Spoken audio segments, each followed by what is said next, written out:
Hi everyone, welcome back to Larem Designer. In today's tutorial, I'm going to show you a quick and easy way to turn any image into a cartoon using Canva. Let's get started.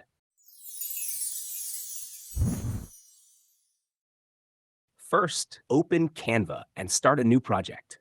You can choose any size canvas depending on what you're creating. Then, search for an image using Canva's library. Just type a keyword into the search bar and select an image you like. Drag and drop it onto your canvas.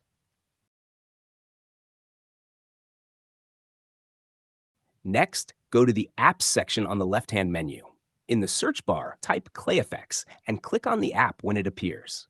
This will open the ClayFX tool, where you can apply the cartoon effect to your image. Click on your image to select it, then apply the ClayFX effect.